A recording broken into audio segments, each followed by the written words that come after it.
Para ikhwah dan akhwat, a'azzani Allah wa iyyakum jami'a.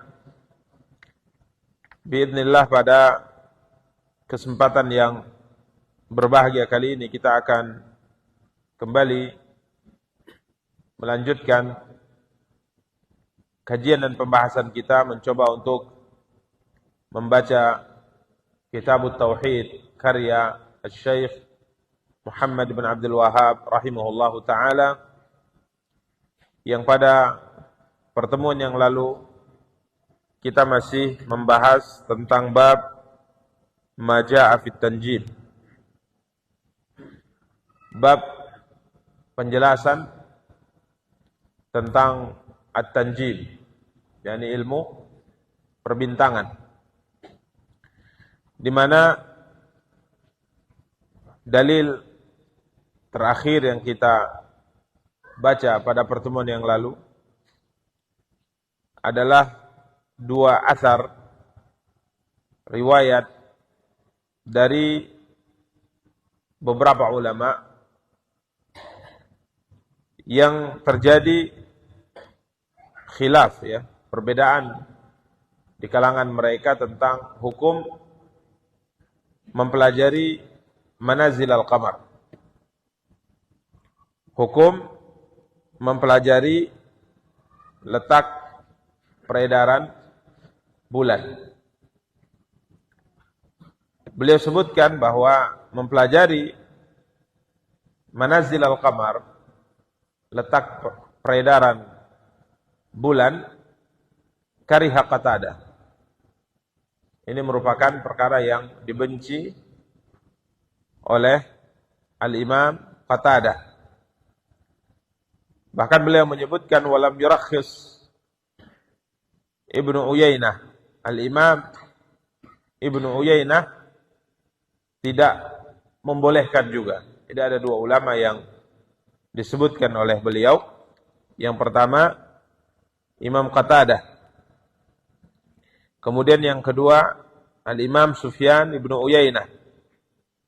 Sama melarang mempelajari ilmu berkaitan dengan letak peredaran bulan. Wallahu a'lam, karena mereka berdua berpendapat bahwa mempelajari keduanya ini bisa dijadikan oleh sebagian orang sebagai wasilah untuk meramal. Karena ilmu perbintangan jika seandainya digunakan untuk hal yang seperti ini, maka ini salah satu di antara ilmu sihir yang dilarang dalam Islam. Kemudian riwayat yang kedua dari Al-Imam Ahmad dan Al-Imam Ishaq bin Rahawai atau Rahuyah, di mana keduanya rakhas fi ta'allumil manazil Ahmad wa Ishaq. Al-Imam Ahmad bin Hanbal dan Al-Imam Ishaq bin Rahawai, keduanya membolehkan belajar ilmu yang berkaitan dengan letak peredaran bulan. Ini ada dua pendapat, dan Syekh Ibnu Utsaimin rahimahullah dalam syarah mengatakan bahwa pendapat yang sahih pada dasarnya ini tidak dilarang, mempelajari ilmu berkaitan dengan letak peredaran bulan ini merupakan perkara yang tidak dilarang. Karena ilmu ini di satu sisi memang bisa digunakan untuk hal-hal yang bertentangan dengan syariat, akan tapi di sisi lain ilmu ini juga digunakan untuk hal-hal yang tidak bertentangan dengan syariat. Maka disinilah akhirnya terjadi khilaf di kalangan para ulama berkaitan dengan mempelajari ilmu ini. Kemudian berikutnya kita akan lanjutkan bacaan dalil berkaitan dengan ilmu At-Tanjim, perbintangan ini.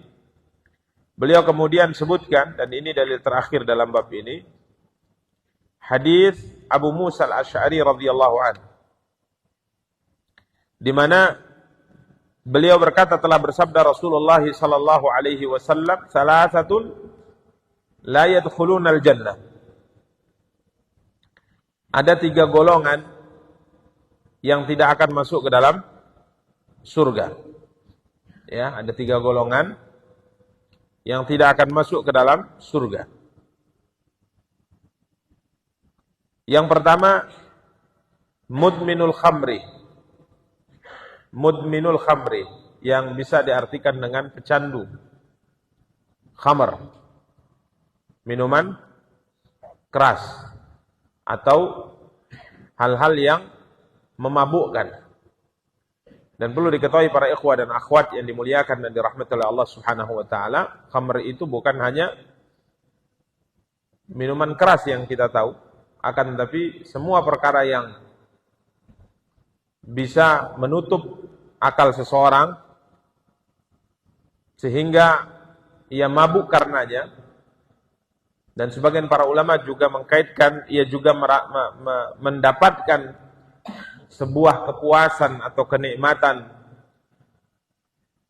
tatkala ia mabuk, maka yang ia konsumsi apapun bentuknya dan apapun jenisnya itu disebut khamar. Ya, itu disebut khamar. Rasulullah sallallahu alaihi wasallam bersabda, al-khamru ma khamara al-aqla. Khamar itu adalah yang menutupi apa? Akal. Karenanya Syekh Ibnu Utsaimin rahimahullah tatkala menyebutkan tentang khamr ini, ya, beliau mengatakan yang orang tatkala mengkonsumsinya ini membuat ia mabuk dan ia merasakan di sana sebuah kelezatan atau kepuasan. Sehingga setelah mabuknya hilang, ada keinginan untuk apa? Mengulangi. Ada keinginan untuk mengulangi. Adapun mungkin bahan-bahan yang kalau dimakan atau dikonsumsi orang menganggapnya juga mabuk, sampai bahkan orang pingsan, ya. Tapi ia tidak mendapatkan di sana sebuah kepuasan atau kelezatan, bahkan mungkin juga tidak ada keinginan untuk apa? Mengulanginya. Sebenarnya itu tidak disebut apa? Khamr. Jadi khamr itu ada kelezatan. Sehingga orang-orang Arab dahulu tatkala mereka minum khamr, mereka mengatakan wa nashrabuha fatatrukuna muluka. Kita minum minuman keras ini sehingga minuman keras ini membuat kita terasa sebagai seorang raja. Ya, jadi mereka minum, mereka budak sahaya, tapi tatkala mereka minum karena mabuk, jadi mereka merasa perasaan mereka bahwasanya mereka adalah siapa? Raja.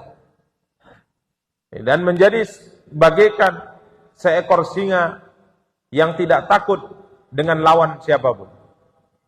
Jadi ini pengaruh daripada apa? Minum khamr.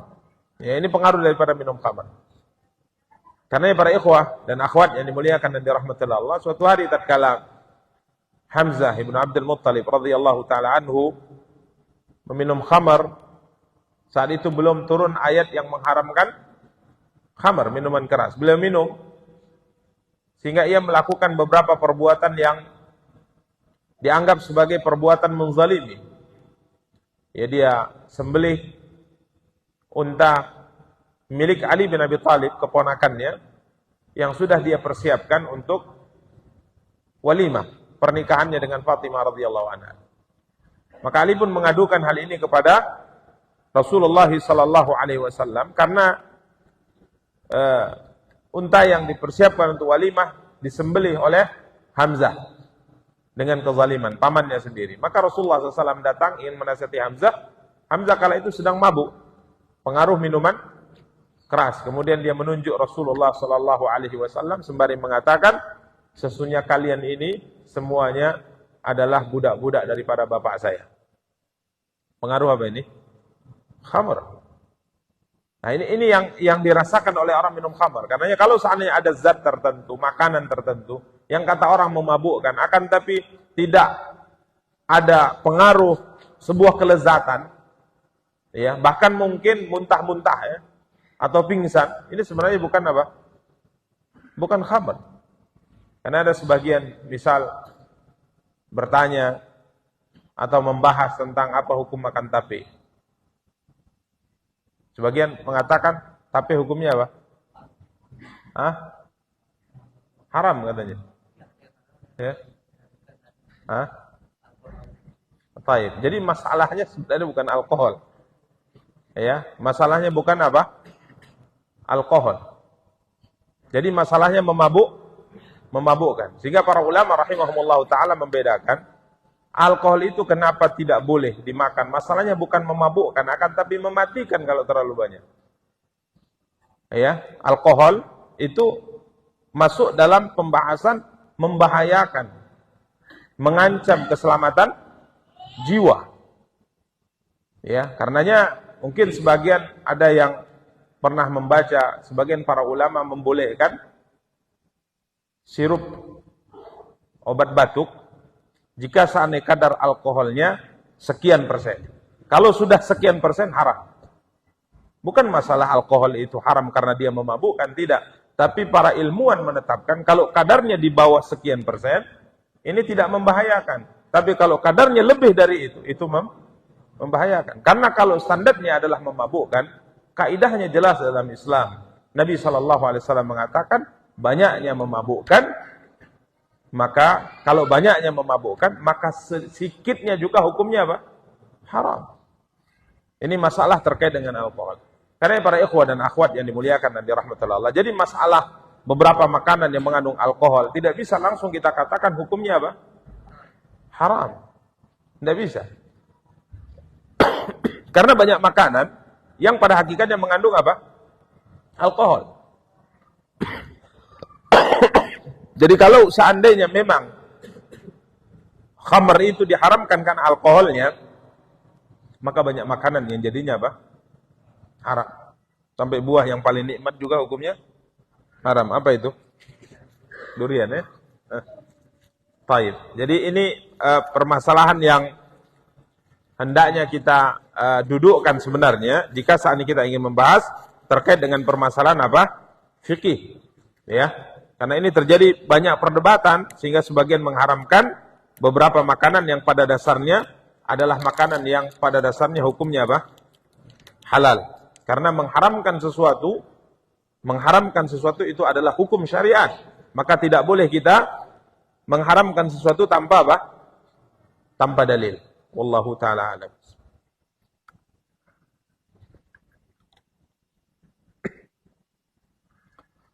Baik, jadi ini yang disebutkan oleh beliau. Ya. Beliau mengatakan ghaffal aqla wa laysa kullu ma ghaffal aqla fa huwa khamr. Tidak semua yang menutup akal, membuat orang tidak sadar, itu disebut apa? Khamr. Karena ada beberapa buah, ada beberapa makanan kata beliau, ini orang kalau meminumnya dia dikatakan oleh orang mabuk juga, bahkan mungkin pingsan. Ya, akan tapi beliau mengatakan khamr itu adalah yughattil aqla ala wajhil ladzati wat tarbi. Menutup akal, kemudian ada sebuah perasaan, lezat, kebahagiaan, bahkan lambat laun dia akan kecanduan dan ingin terus mengulang gitu. Stres sedikit minum khamar. Ada orang stres sedikit makan tapi kan enggak ada kan? Stres sekali ini Ustaz, banyak kendala. Mana tapi Ustaz? Enggak ada ya. Jadi ini para ikhwah dan akhwat yang dimuliakan dan dirahmati Allah. Jadi masalah khamar itu diharamkan bukan alkoholnya, bukan kandungan alkoholnya, akan tapi memabukkan. Akan tapi alkohol ini permasalahannya berbeda dari sisi berbahaya atau tidaknya. Ya, demikian para ikhwah dan akhwat yang dimuliakan dan dirahmati Allah Subhanahu wa taala.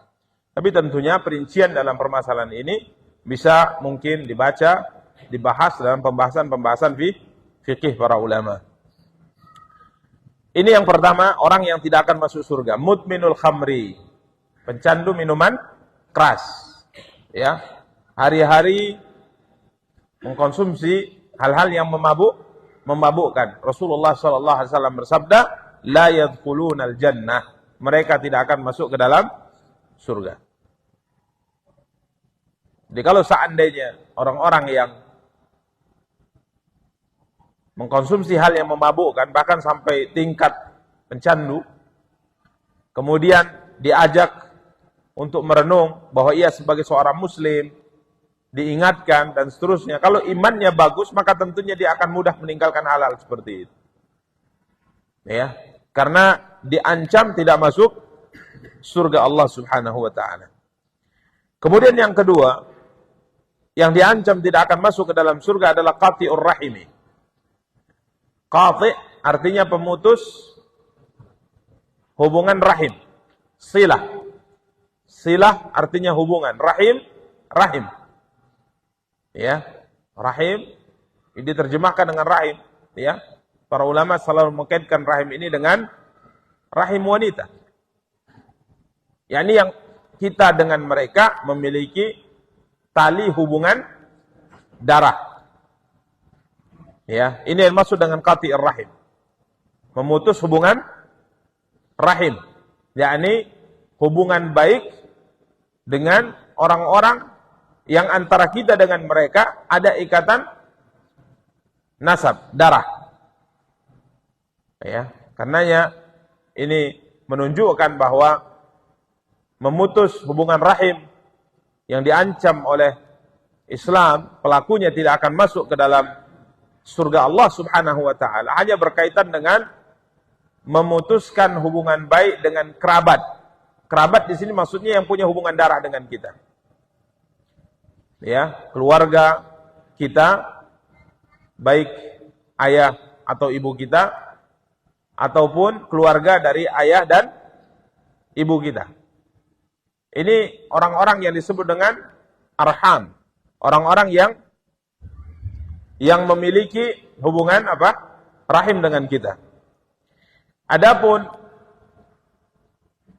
orang-orang yang dianggap kerabat juga oleh kaum muslimin, oleh kita, contoh misalnya saudara dan saudari dari istri kita, atau saudara dan saudari dari suami kita, maka memutus hubungan rahim dengan mereka atau memutus hubungan baik dengan mereka ini tidak masuk dalam ancaman.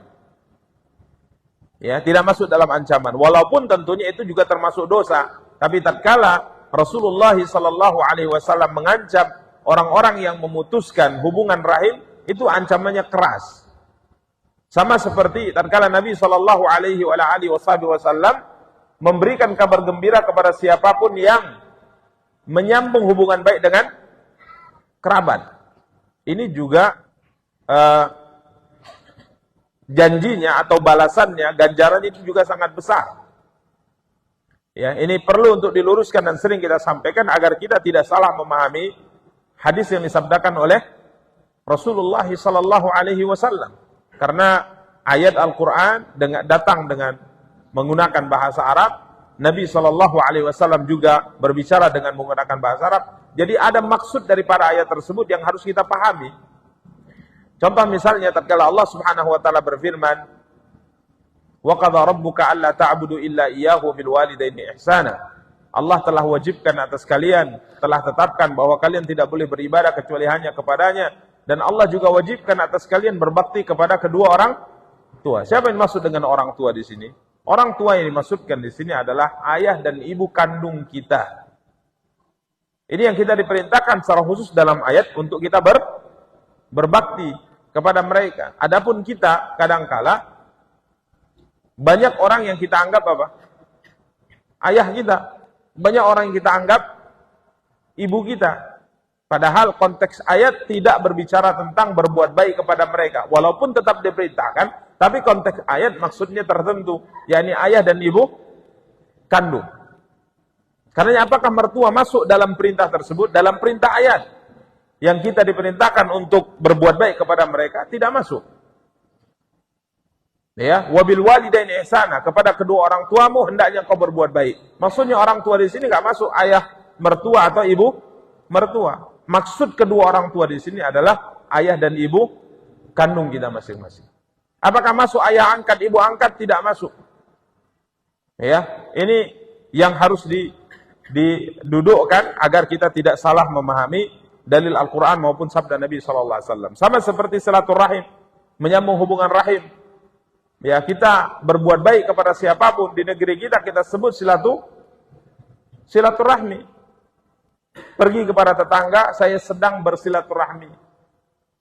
Ya, padahal asal makna silaturahmi ini adalah menyambung hubungan baik dengan kerabat yang memiliki hubungan rahim dengan kita, memiliki hubungan darah dengan kita. Maka siapapun yang memutus hubungan baik dengan kerabat, apalagi dengan ibunya, apalagi dengan ayahnya, abangnya, abang kandungnya, adik kandungnya, paman kandungnya, bibi kandungnya, sepupu-sepupunya, ya, paman-paman dan bibi dari pihak ayah dan ibunya, dia putuskan hubungan dengan mereka, artinya dia tidak berbuat baik dengan mereka, bahkan mungkin berbuat jahat dengan mereka, maka orang ini diancam la yadkhulunal jannah, tidak akan masuk ke dalam surga. Ya, ini para ikhwah dan akhwat yang dimuliakan dan dirahmati oleh Allah Subhanahu wa taala.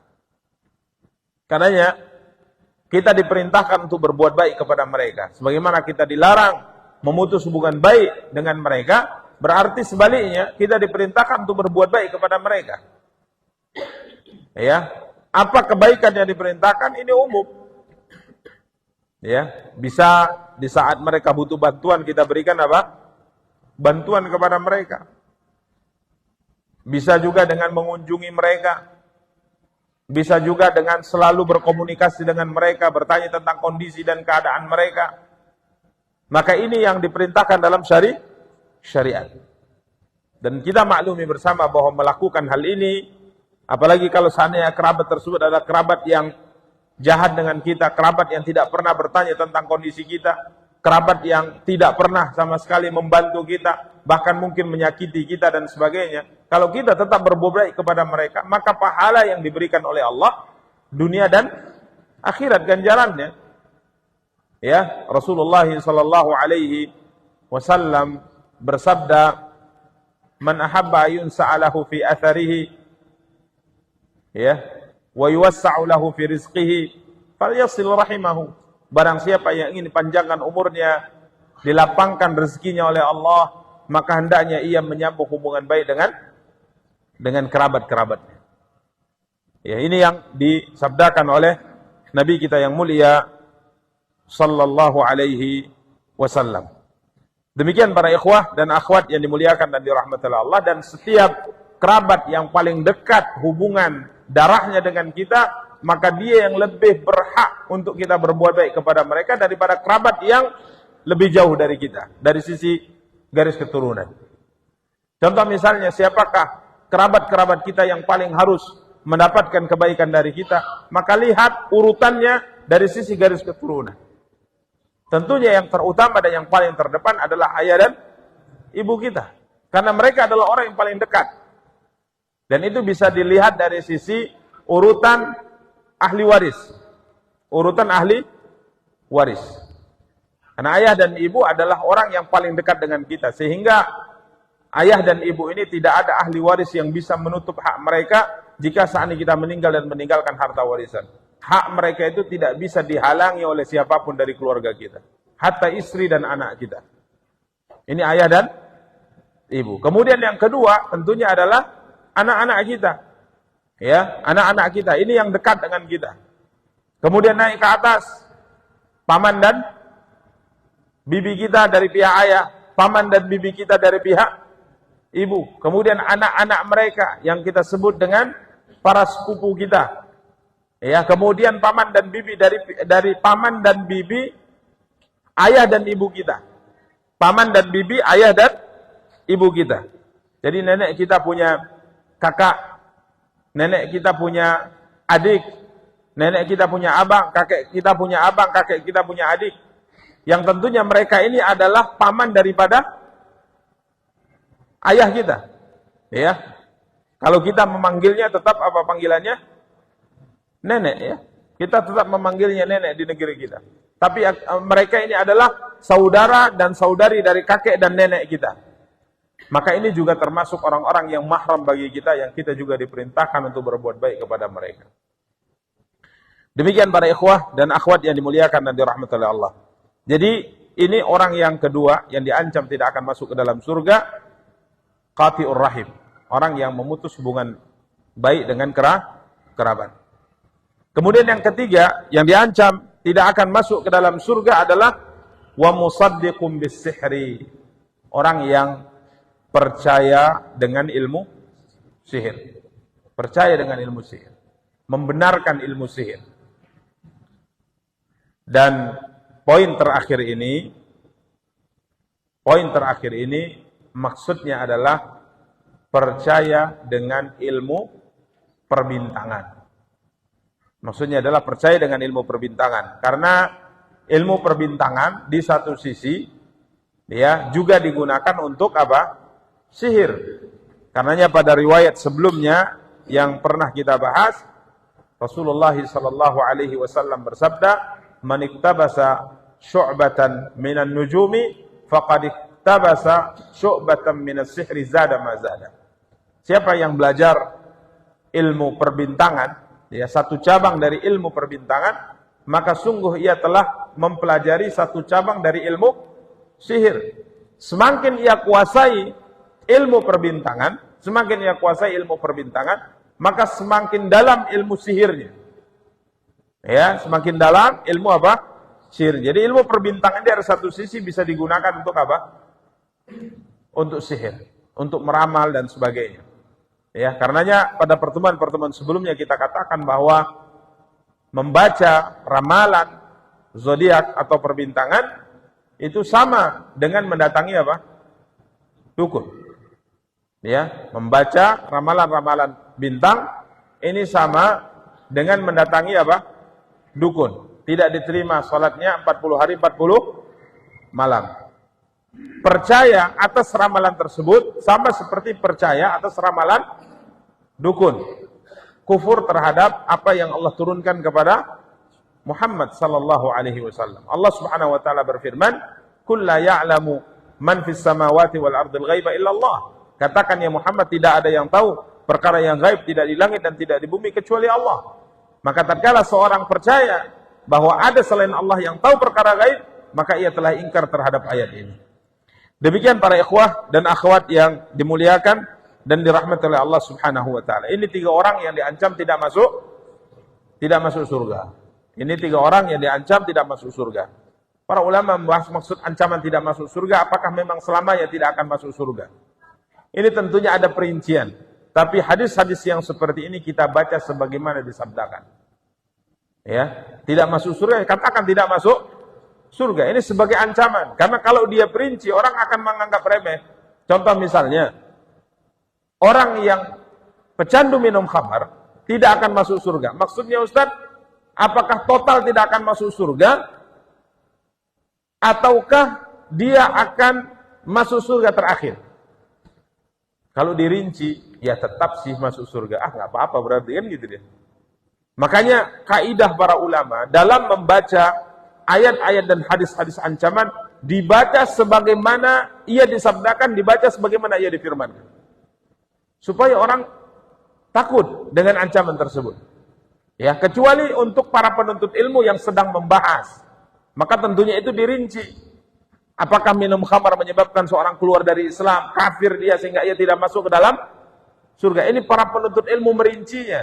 Adapun disampaikan kepada orang awam, kepada umumnya kaum muslimin, maka disampaikan sebagaimana firman itu difirmankan dan sebagaimana sabda itu disabdakan. Nabi mengancam orang yang candu minuman keras, candu mengkonsumsi hal yang memabukkan, dia tidak akan masuk surga. Selesai. Sehingga dia takut. Sehingga ia meninggalkan perbuatan yang tercela tersebut. Begitu juga dengan qati'ur rahim dan musaddiqum bis-sihir.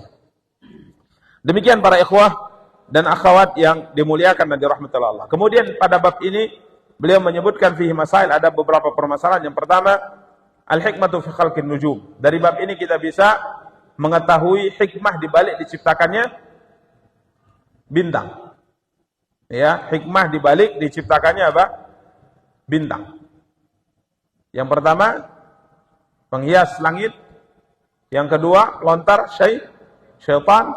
Yang ketiga, untuk penunjuk arah. Siapa yang mentafsirkan atau meyakini bintang diciptakan untuk selain daripada 3 ini, maka ia telah salah kata para ulama, dan ia telah berbicara atas nama Allah tanpa dasar ilmu. Ya. Dan ia telah menghilangkan bahagiannya nanti di akhirat atau pahalanya di akhirat. Ini yang pertama yang kita bisa pahami dalam bab ini. Kemudian yang kedua, ar-raddu ala man za'ama ghaira dzalika. Ada di sini bantahan dalam bab ini ada bantahan orang-orang yang berkeyakinan bahwa bintang diciptakan untuk hal-hal yang lain selain daripada 3 yang telah kita sebutkan. Makanya ada orang yang mempelajari pergerakan bintang-bintang ini, ya, tanggal sekian, kemudian tanggal sekian berubah, dan kemudian setelahnya mereka bisa menyimpulkan tanpa dasar ilmu, bisa menyimpulkan kadangkala nasib seseorang, ya, sehingga lahirnya di tanggal berapa, di bintang apa, oh berarti ini orangnya pemalu. Yang ini kalau lahir di bintang ini, oh ini orangnya malu-maluin. Jadi subhanallah, ini ramalan mereka, seperti itu mereka lakukan. Jadi setiap orang itu bisa diramal dengan bintang-bintang ini. Ya. Ini para ikhwah dan akhwat yang dimuliakan dan dirahmati Allah, dilarang dalam syariat. Jadi tidak boleh. Ya, tidak ada seorang pun yang bisa mengetahui apa yang akan terjadi pada dirinya. Wa ma tadri nafsum madza taksibu ghadan. Tidak ada satu jiwa pun yang tahu apa yang akan menimpanya besok. Ini adalah rahasia Allah Subhanahu wa taala. Rahasia Allah Subhanahu wa taala yang kadang-kala Allah singkap kepada, contohnya kepada Nabi. Ya, Nabi tidak tahu perkara yang gaib kecuali apa? Diberitahu oleh Allah. Ini dari sisi kenabian, bisa mengetahui perkara yang gaib dengan ajaran atau pemberitahuan Allah kepada mereka. Ya. Kalaupun seandainya perkara gaib itu bisa diketahui oleh seorang setelah kenabian tidak ada, maka melalui mimpi, itu pun kalau memang mimpinya benar. Itu pun kalau memang mimpinya apa? Benar. Ya, demikian para ikhwah dan akhwat yang dimuliakan dan dirahmati Allah. Kemudian yang ketiga, zikrul khilaf fi ta'allumi al-manazil.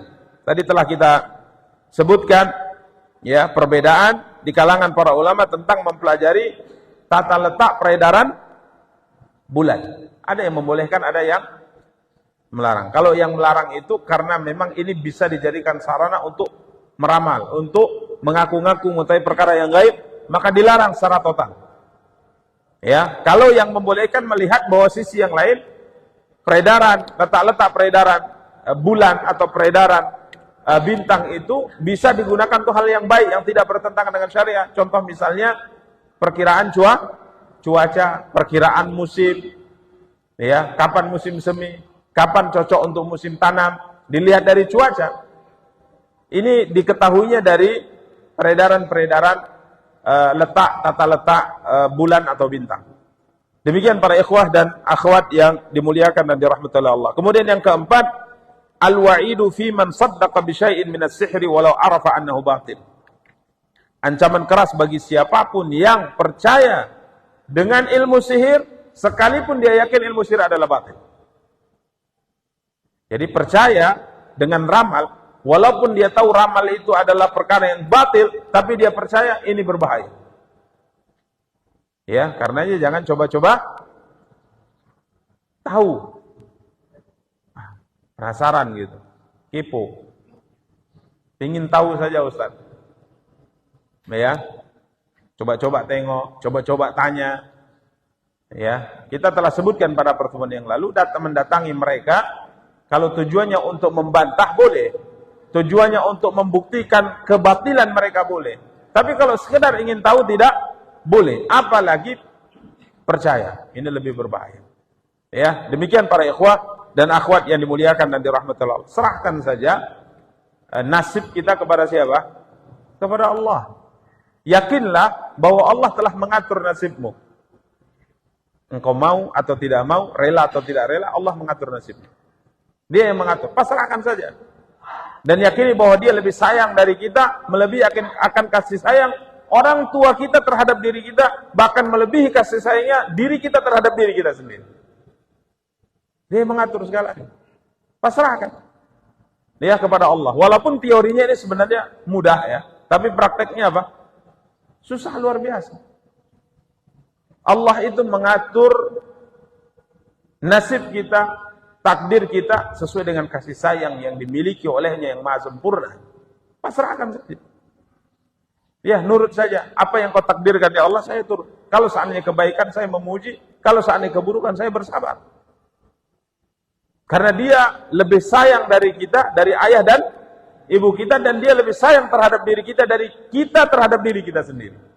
Dia Allah. Ya. Demikian para ikhwah dan akhwat yang dimuliakan dan dirahmati Allah. Berikutnya, babun maja'a fil istisqa'i bil anwa'. Bab penjelasan tentang al-istisqa, meminta hujan, atau bisa juga menyandarkan turunnya hujan kepada perbintangan. Bab meminta hujan kepada bintang, atau juga bisa diartikan bab penjelasan tentang menyandarkan turunnya hujan kepada bintang. Jadi tatkala kering, sudah lama tidak turun hujan, minta kepada apa? Bintang. Sebagaimana pernah kita sebutkan bahwa di antara umat yang didakwahi oleh Nabi Ibrahim adalah umat yang menyembah apa? Planet, menyembah matahari, menyembah bintang, menyembah bulan. Ini yang pernah kita singgung, sehingga Nabi Ibrahim membantah mereka kala itu tatkala melihat bulan, dia mengatakan ini Tuhanku. Ini dialog yang beliau lakukan untuk membantah sesembahan mereka. Karena sebagian para ulama sejarah mengatakan tatkala beliau berdakwah di negeri asalnya yang akhirnya beliau dibakar, saat itu masyarakatnya menyembah apa? Patung, menyembah berhala. Kemudian setelah beliau dibakar, beliau hijrah. Beliau meninggalkan apa? Negerinya, beliau hijrah.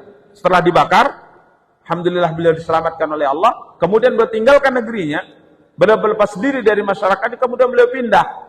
Ya, itulah yang ada ceritanya, beliau melewati Mesir, bertemu dengan Fir'aun Mesir, ya. Kemudian sampailah beliau di Syam. Di Syam beliau mulai berdakwah lagi di tempat yang baru. Didapati masyarakat Syam saat itu menyembah apa?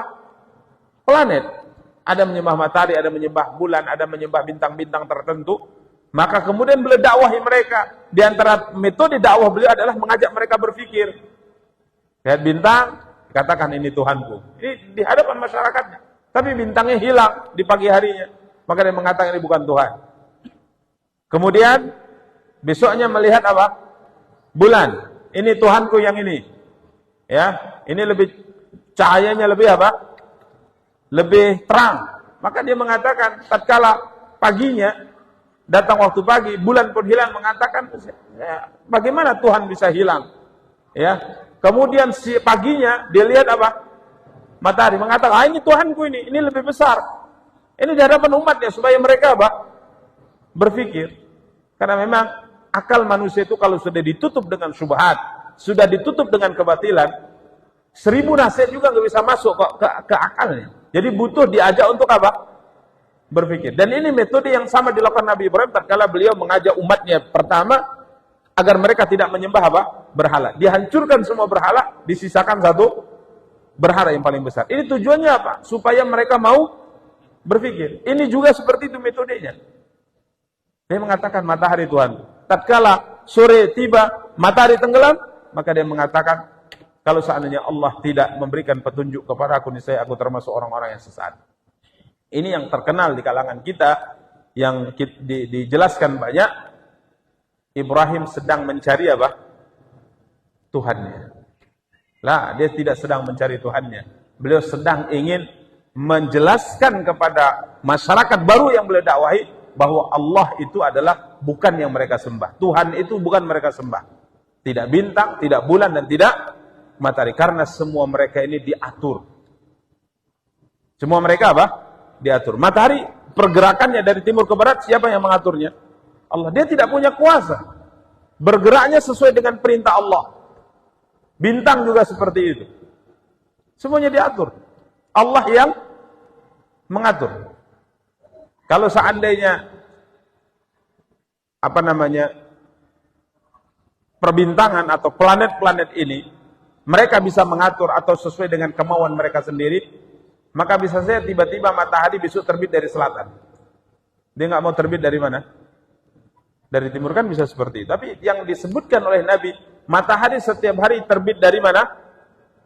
Timur, kemudian tenggelam di barat, kemudian Rasulullah mengatakan dia sujud di bawah arsy.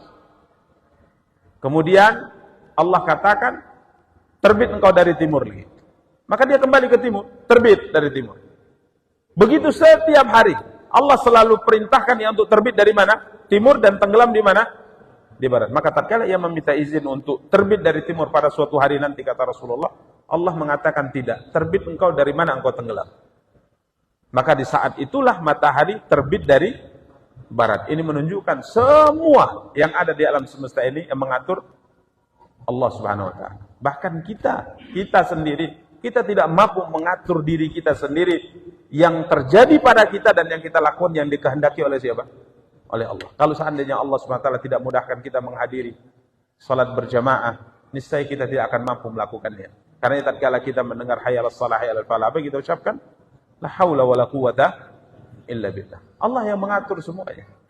Allah yang memudahkan semuanya. Allah yang melancarkan semuanya. Kalau tidak diberi kemudahan oleh Allah, niscaya kita tidak akan mampu melakukan apa-apa di dunia ini. Demikian para ikhwah dan akhwat yang dimuliakan dan dirahmati Allah. Jadi istisqa bil anwa, meminta hujan kepada apa? Bintang, atau menisbatkan turunnya hujan kepada bintang. Ini turun hujan karena bintang ini, turun hujan karena bintang itu. Dalil yang pertama yang disebutkan oleh beliau adalah firman Allah dalam surah Al-Waqiah ayat 82. Allah berfirman, "Wa taj'aluna rizqakum annakum tukadzibun." Dan kalian menjadikan rezeki yang Allah berikan kepada kalian dengan cara apa? Mendustakan. Jadi Allah berikan kenikmatan, Allah berikan rezeki, turunkan hujan, tapi malah kalian mensyukurinya, berterima kasih kepada yang memberikan nikmat kepada kalian dengan mendustakannya. Ini kaitannya dengan Al-Quran juga bisa. Menurut mayoritas para ulama di tafsir, jadi orang kafir dahulu diberikan oleh Allah nikmat Quran. Quran itu nikmat, karunia besar. Tapi bukan malah mensyukuri nikmat Quran, tapi malah mereka mengkufuri dengan mendustakan apa? Al-Quran. Padahal Quran itu nikmat besar. Bisa juga diartikan turun hujan. InsyaAllah pada pertemuan akan datang kita akan bawakan dua tafsir dari para ulama tentang maksud rezeki yang diberikan Allah kepada manusia, yang manusia malah membalasnya dengan kekufuran. Demikian para ikhwah dan akhwat yang dimuliakan dan dirahmati Allah yang dapat kita sampaikan. Semoga ada faedahnya. Kita cukupkan. Subhanakallahumma bihamdika asyhadu an la ilaha illa anta astaghfiruka wa atubu ilaik. Wassalamualaikum warahmatullahi wabarakatuh.